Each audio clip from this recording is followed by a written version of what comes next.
What's up, everybody? Welcome to the Pick Six Podcast, CBS Sports Daily NFL Podcast. I'm Brinson. I'm your host, and I'm broadcasting live from a closet with wooden floors. I didn't even think about the fact that you got to have insulation on the ground when you're talking in a podcast.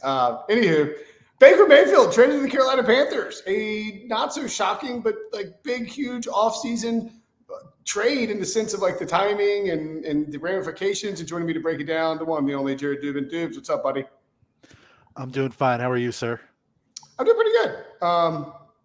Moving is the worst thing in the entire world. Can confirm. And don't really want to ever do it again. And I'm waiting on anyway. But I bet moving is a lot easier for Baker Mayfield. I bet Baker's happy about moving now. He's probably moving a further distance, but he's also probably got, he can ship everything and doesn't have to. If you're he's going to be he's actually going to be taking a pay cut, and we'll get to all that and the ramifications of that. But he took a slight pay cut for this season. The move means that he's got enough money though where he can just pay people to move all of his stuff. Yeah, I mean, he doesn't have to think. Yeah, he's taking a pay cut. I thought that they were splitting the money between the Browns and Panthers. Baker actually took a $3.5 million pay cut as part of the deal, but according to Mike Garafolo of NFL Network, he's going to be able to earn it back in incentives. So presumably, if the Panthers get to the playoffs, and Baker's a Pro Bowler, then Baker's going to get $3.5 million. That would be my guess. I doubt it's a Super Bowl appearance incentive. That would be kind of insane. I guess if you want to get traded, then giving away $3.5 million potentially might be worth it. I would have a very hard time giving away $3.5 million, but I also don't already have 3 or 4 years worth of number one pick salary. So there we go. Now my ears are gone, but I'm no longer in a closet. I'm at Carter Finley Stadium. Wow, the magic of technology, everybody. Wait, what stadium? Oh, it's NC State. Yeah, the greatest stadium in the history of the world, dude. Sure. Some people say that PNC Arena is really just the Madison Square Garden of the South. Some people being you on Twitter. Nobody says that. It's not a thing anybody says. Anyway, so the Baker Mayfield trade, I believe it was just simply a 5th round pick, right? This is not the Browns had to trade Baker. There was really only 2 suitors. Maybe you could make the case that somebody else could bring him in as a backup and try to the Bucks could get him and think Tom Brady might move on after this year. But by and large, it was the Panthers and the Seahawks. Mm-hmm. And it didn't seem like the Seahawks had a whole lot of interest. So it came down to, did the Panthers want to pay for a significant chunk of Baker Mayfield's salary? And were the Browns willing to eat enough of the salary? I find the timing of it a little interesting in the sense that if I was Cleveland, and we talked about this last week on the pod, but if I'm Cleveland, I'm probably more inclined to have pushed back this decision even further while waiting to find out what the deal with Deshaun Watson is and seeing if there was some way to repair the relationship with Baker, and knowing that you just gave Carolina a massive your opponent in week 1, you just gave them a massive upgrade at quarterback over Sam Darnold and Matt Corral. Yeah, I don't know how much the week 1 thing matters to me from the Browns' perspective. It's only one of their 17 games, and it's not like they're going to see the Panthers a whole lot of times over the course of, Deshaun Watson's contract, or even however much longer Baker plays in Carolina, if it's beyond this year. I would imagine they just set a certain price, and this was when they happened to get it, and that's why they made the move now as opposed to waiting. To me, the benefit of waiting would have been if somebody else's starter gets hurt during training camp, as opposed to we're going to bring Baker back. I don't really see how that would have been tenable for them, especially since he was basically I'm not doing that. Is it worth trying to mend the relationship to have him start however many games Deshaun gets suspended for? From their perspective, I think I would rather have the pick. I'm curious if the conditional 5th means it's a 5th that can get better, or it's something that can turn into a 5th based on the conditions. But I think from the Panthers' perspective, it's way more interesting. They now have given up a 2nd, 4th, and 6th round pick to get Sam Darnold, a 3rd and a 4th to move up to get Matt Corral, and now a 5th to get Baker Mayfield. And I would say, are you even sold on their quarterback situation at this point, that it's going to be like even No. average quarterback play. Like they're still looking at like, bottom 10 quarterback play probably. And to have spent all that much draft capital is pretty wild to get basically not that much in return for that. Yeah. All right. So on that aspect, let's talk about that aspect, because I think that's really important about this. Baker is, I think two things can be true. One, Baker can be easily the best quarterback in the Panthers quarterback room. And I think that is absolutely the case. Two, Baker can absolutely be, or Baker can easily be an upgrade. And obviously, if he's the best quarterback, he's an upgrade. And I think he is a significant upgrade. And I think, and I said this, I've been saying this all basically offseason, is like Matt Rule at some point was going to have to say, hey, look, Teps or whatever, Dave, Big Papa Brass. I mean, like whatever he calls him, Matt Rule is going to come to the season and probably still will, like minus 200 to be the first coach fired. Like he is very clearly the most likely coach to be fired, I think, in the entire NFL. And if you don't go out and get Baker, who presented the last possible decent upgrade over Sam Darnold and Matt Corral, one of whom, has struggled his entire career and wasn't great last season, aside from some decent performances early on against the Jets, Giants, and Texans when they started 3-0 and when Christian McCaffrey was there. You're basically stealing your own fate. And so, like, I understand why they went and got Baker Mayfield. However, I agree completely with you. And I got ripped to shreds. It's like the Pick Six podcast most watched YouTube video of all time is when I went on this rant about the Panthers trading up to get Matt Corral. And it's not because I don't like Matt Corral. It's because exactly what you just said. You gave up a ton of high level draft capital for Sam Darnold and Matt Corral. People are like, oh, it's just a third round pick. No, it's not just a third round pick. Like, this is how you build teams. You have to have, eventually you're going to have to get superstars. And you see it on the screen right now. It's like DJ Moore, 3-year, $61.9 million extension. They're going to have to pay Brian Burns at some point. Derek Brown will be due for a contract extension. Other players in the secondary as well.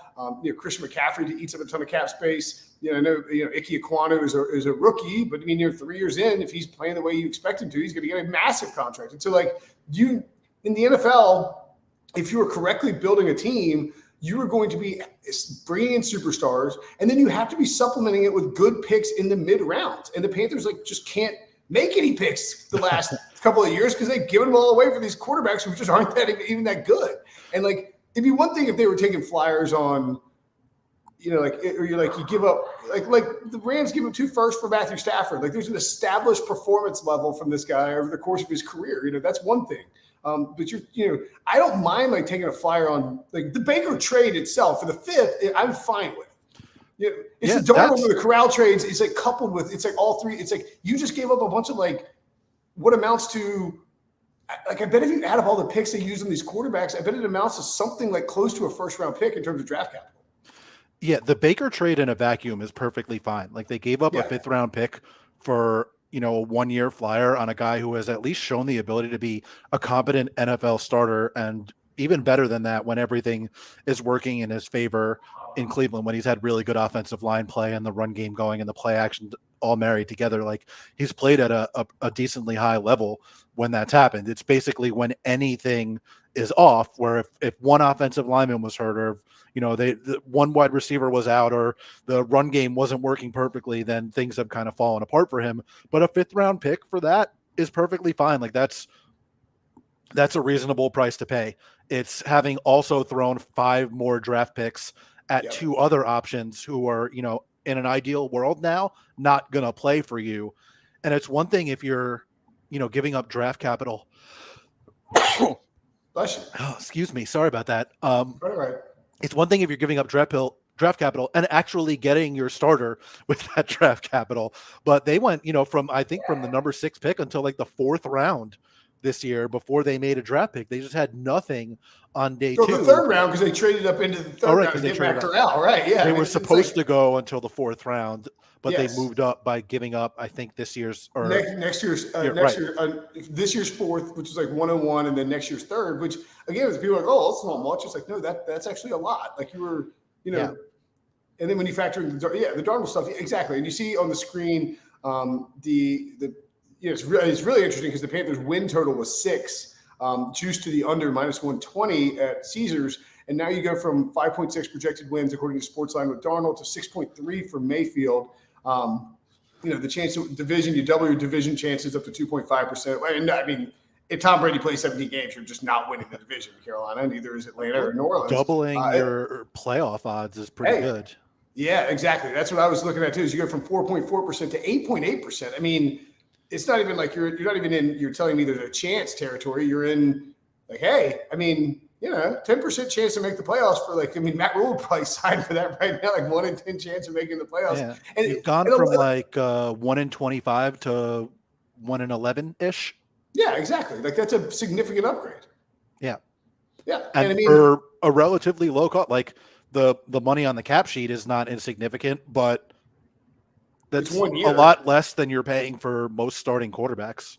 Yeah. And I mean, now you do have to factor that you're also paying Sam Darnold $18 million and, Matt Corral's on a rookie deal, so he's pretty cheap. But it's like, yeah, I mean, I think when you add up Baker's deal with the construction of this quarterback room has been poorly done, but this is probably the best possible outcome the Panthers could have ended up with coming into this offseason. Like that's both things can be true.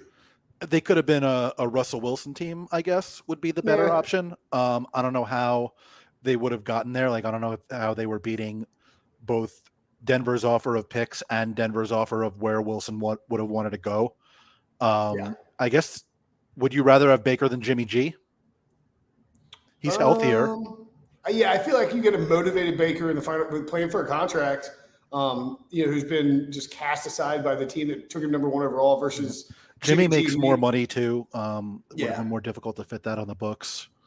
And I think it's very obvious that, or at least the 49ers have tried to make it obvious that they want more for Jimmy. Whether or not they can get it, we'll see. But I think they could probably get more than a conditional 5th if they're willing to eat some of the money. But how much more? I don't know. And the other thing with Jimmy too is, and that's a good comp, is like you weren't going to be able to trade for Jimmy until probably close to training camp because of his shoulder issue. And if that's the case, then you're really in a that's just you're running a risk there where you give up let's say you give up a 3rd round pick or a 4th round pick which you don't really have. Which they don't have anyway. Yeah. Yeah. I mean, it's like, and then Jimmy comes in you don't know if he's healthy. He's got to pass a physical. He's got to learn the offense. And now Baker can be in with the Panthers for the entirety of their offseason, which I think is a big deal. Yeah. I mean, OTAs and minicamp are gone, but coming into training camp, presumably as a starter. And he's got a couple weeks to get himself situated there before camp starts too. Like having it done now is probably something of a comfort. Significantly preferable to the Panthers to getting it done in the 3rd week of the preseason. Right. Like who was it that got traded? And was it Sam Bradford to the Vikings? Wasn't yes, because Teddy Bridgewater got hurt in in training camp. Because it wasn't a preseason game because it wasn't televised. It was training camp. It was a practice. Yeah, it was just practice. Yeah, and I think was it Bradford was traded the next day, maybe. I don't remember the exact timing, but it was during camp as opposed to now. It was quick when it happened. Because remember, Carson Wentz was going to Bradford was going to start. Wentz was going to ride the bench, and then they were like, "All right, we can get a first for Sam Bradford, and we think that Wentz is good enough to play right away." And he came in and he was like, anyway, he was okay. We don't need to rehash Carson Wentz, but yeah, that's sort of the example of. Look at all the draft capital involved with all these quarterbacks we're talking about right now. It's crazy, dude. Think about how much draft capital has been traded for Wentz 3 times now. It's wild. Why do people keep doing it? I don't get it. But to your point, if the Browns played chicken like that with Baker, they could have gotten a team in training camp who deals with that injury, and maybe they get a little bit more for him. But then you have this unhappy Baker situation. You want to get the money off the cap if you can. You do want to get something in return for him, and you can't excuse the fines for camp anymore, right? So it wouldn't have been like you can just tell him don't come to camp because then he's giving up money. Right. Yeah. Yeah. And I mean, I think too, you've gone all in on Deshaun Watson. He's going to get suspended at some point. You got to, this is a good stat too, by the way. All right, so Baker went 11-5 in 2020, 63% completion, 26 touchdowns, 8 interceptions, 95.9% passer rating, 6-8 last year, 61% completion, 17-13 touchdown interceptions, an 83.1 passer rating. Like, if the Panthers get 2020 Baker Mayfield, are they a fringe playoff contender?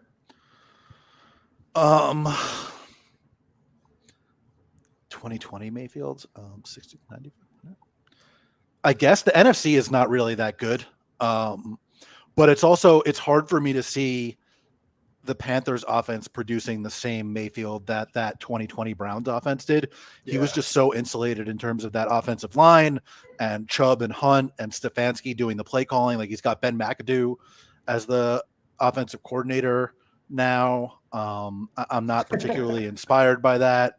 I will say, like, if you look at what Carolina did with their offensive line, obviously they drafted Icky 6 overall. That's a huge upgrade at the left tackle spot for them. That moves, Brady Christensen can move into left guard, their 3rd-round pick from last year. Bradley Bozeman's a sneaky signing in free agency, and then Austin Corbett too. Yeah, they got Bozeman for way less than I thought he was going to get. I think you can make the case that the Panthers. I don't know that you would make a case that they're like it's better than last year. It's not close to the 2020 Browns. No, not close. But it's like somewhere in between. I think you can make the case that they could definitely be above average as an offensive line if everything breaks right. You would think it's going to be a non-disaster at the very least, which is different from last year. It's not different from what Baker had in Cleveland last year. It is different from what Baker had in that it's worse. Right. He still had a good offensive line last year. I'm just saying, like, you can. I mean, again, I'm pessimistic for the Panthers, but like, you can definitely make the case that their offensive line is improved, and that if Christian McCaffrey finally gets 17 games or close to a full season, and he's got good weapons. DJ Moore, Robbie Anderson, Terrace Marshall, and Tommy Tremble. I still have questions about Matt Rule as a head coach, especially like in-game stuff. I think that's perfectly fair. And just overall philosophy, I think, too. Like, he, feuded with his offensive coordinator because the coordinator wanted to throw the ball too often. Yeah. Like, it's just a backwards-looking philosophy. Especially if your quarterback is bad and you're trying to be like, we have to run all the time. You're just putting him in bad situations. Correct. Like, Sam Darnold never had a great shake of things in Carolina.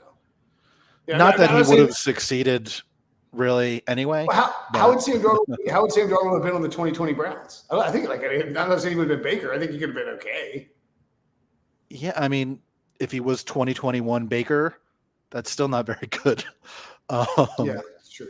We haven't really seen Darnold put in a position to succeed, but we also haven't seen him show any signs of being able to succeed if he was, The moments are very few and far between for Sam Darnold. Yeah, he's been put in position to fail and failed, but it's not like there have been flashes of, wow, this guy could be really good if you just gave him the infrastructure to do so.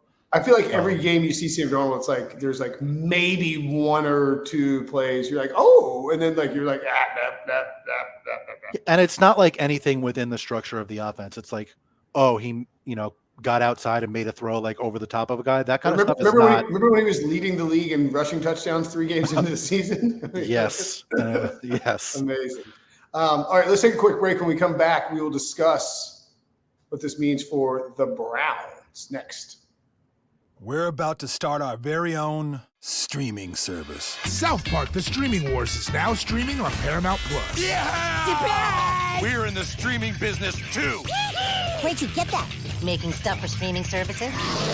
At the end of the day, there's only going to be like 3 streaming services. I think you've had too many popsicles. Yeah, I think maybe I had 1 too many popsicles. South Park: The Streaming Wars, now streaming. Why can't people just have a one streaming service? Have everything. Exclusively on Paramount Plus. All right, so the Browns, they trade Baker. We touched on this a little bit, but like, does it affect your thought process for the Browns, your outlook for the Browns very much at all that they finally made the move that they'd sort of been talked about doing like basically all offseason? Nope. Yeah. Not to make it short.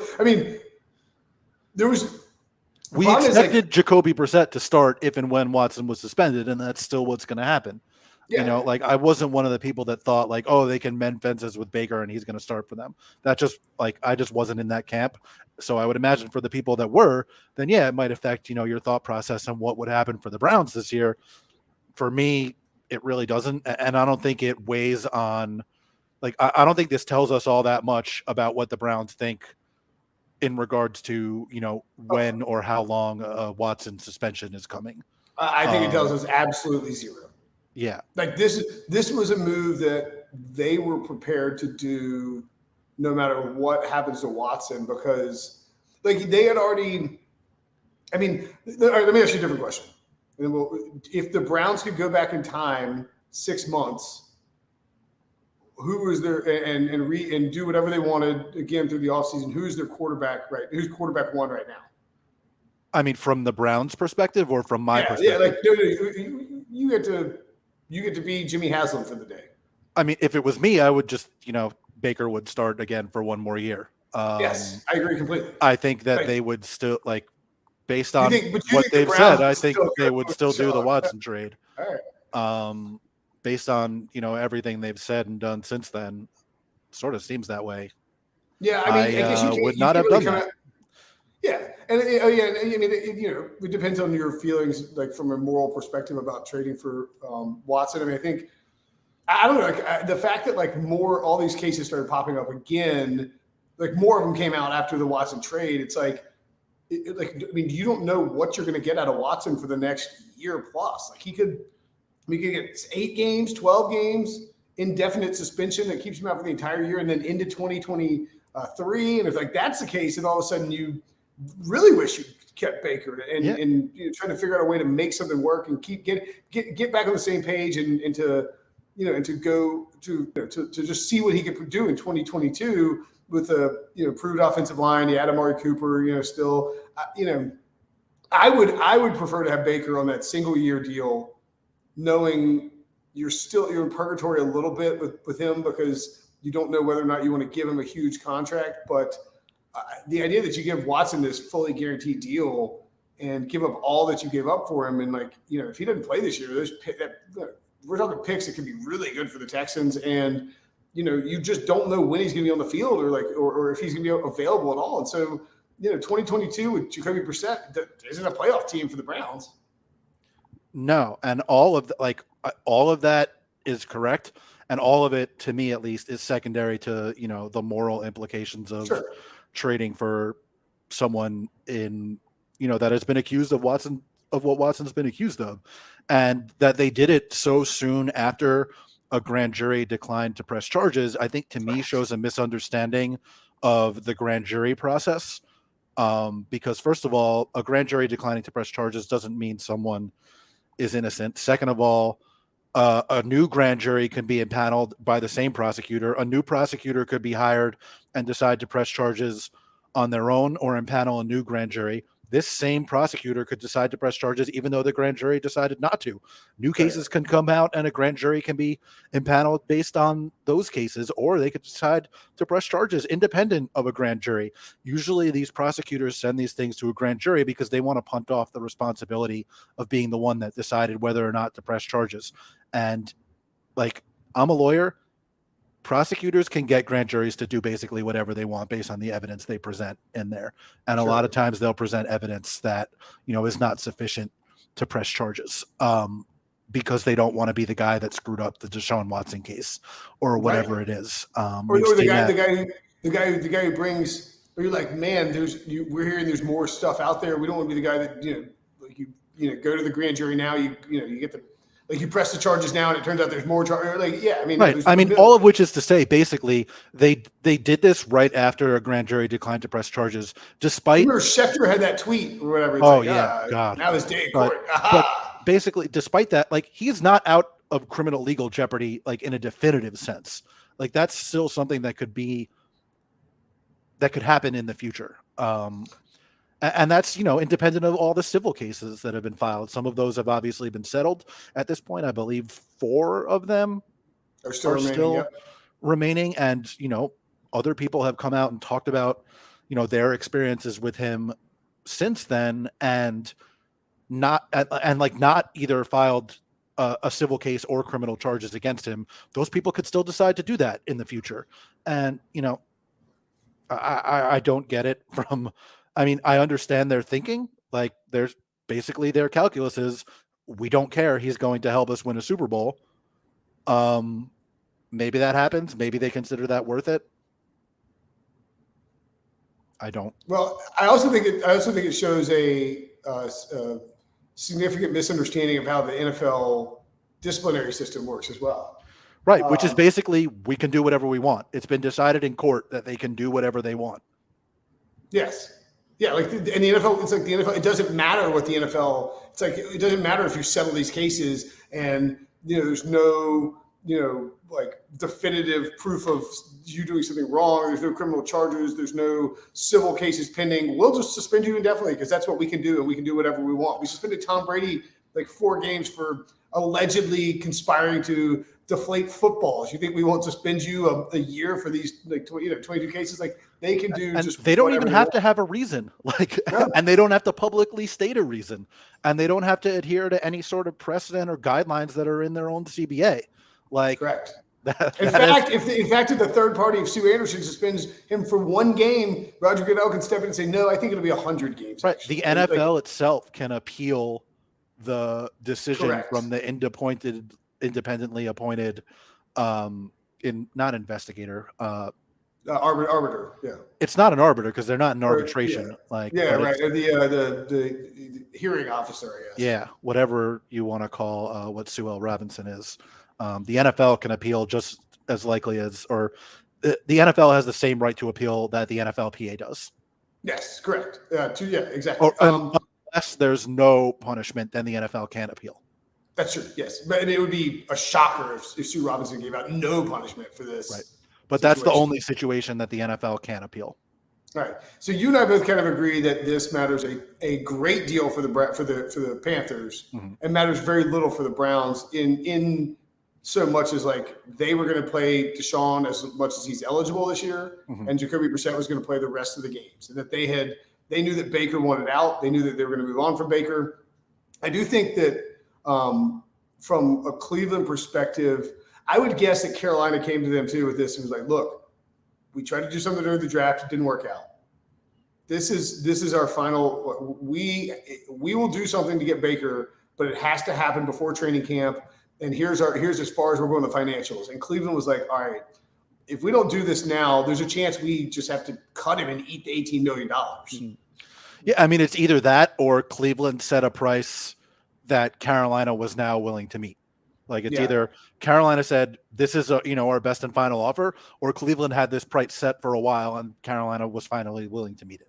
Yeah, and actually, that seems more likely that David Tepper's like, "All right," because I've been saying that for weeks. It was like David Tepper is going to look at this quarterback room, and Matt Rule is going to look at the quarterback room and realize like we are screwed this year, and there's only one out left on the table. Like we have to go get Baker and see if Baker can be a big enough upgrade. And I think he can be. I think there are definitely question marks. I think it'll push Sam Darnold a little bit. Maybe like 2 guys from the 1 and 3 overall in the 2018 class. Like I'm not saying it'll work out for him, but at least I think it'll be like it'll at least it'll motivate. I think both guys should be sufficiently motivated knowing that they are going into a contract season with a last chance to prove yourself. And like if Sam Darnold wants to have any prayer of putting good film on, putting good tape out there, he has to go out and play his ass off in training camp in the preseason, beat out Baker. And if that doesn't happen, then Baker's gonna get a chance to redeem himself. And it starts with week 1 against his old team, which is just spicy as hell. Yeah. Baker, like I think most people would consider the better option, but Yes. from the Panthers' perspective, they have given up more draft capital for Sam Darnold. So it's not But would Darnold playing well be the best case? Because then you're like, oh, do we have to get Darnold more money? right. So it's there's a lot of different things. And I mean, the best case for them is that Matt Corral beats them both out in training camp, and he's their starter for the next however many years. But I would imagine that why do you think that's worst case? Because then I'm just going to get roasted by worst Oh, case for you. Okay. Yeah. I'm going to get roasted by Panthers fans. Right. Yeah. No, the best case for the Panthers is that happens, even though they've given up yes. all this other stuff for them, because then they have a starter on a third round salary for the next 4 years. I mean, I really think the Sam Darnold trade was simply a misunderstanding of like Everything? Just like everything. Immediately guarantee his new contract. It was like they just didn't. It's just an assumption that he was going to be good in Carolina. All right, anything else on Baker to the Panthers? No, I think that's it for me. I hope McCaffrey is healthy this year, not just to help whoever winds up under center, but like I want to see that dude play again. It's been 2 years now at this point. I think that a healthy CMC, and I mean, you could argue that. He's still the best running back in the league if he's healthy. We saw last year in the games that he was healthy, he was still unbelievable. Yep, and it was the 2019 season really. They ran him into the ground. He led the league in touches, led the league in basically every meaningful category. He got too many touches, it wore down his body, and it'd be nice to see him get a full season in. But if he does, if like Baker plus CMC plus DJ Moore and an offensive line, there's something, potentially if you can get out of Baker what they got out of him in the first half, like the second half of his rookie year, and in 2020. Yeah. Maybe. Hey, but it's an even year, so that means Baker Mayfield will be great, too. So that's how that works. It's possible. Can't rule it out. Hey, you can't rule anything out after everything. Really, anything. You can't rule anything out in life anymore. Literally anything. Yeah. Anything's on the table. That's right. All right, Dubs, always a pleasure, buddy. Thanks for hopping on and doing this. That was the Baker Mayfield of the Carolina Panthers emergency pod for Dubin. I'm Brinson. We'll see you guys later.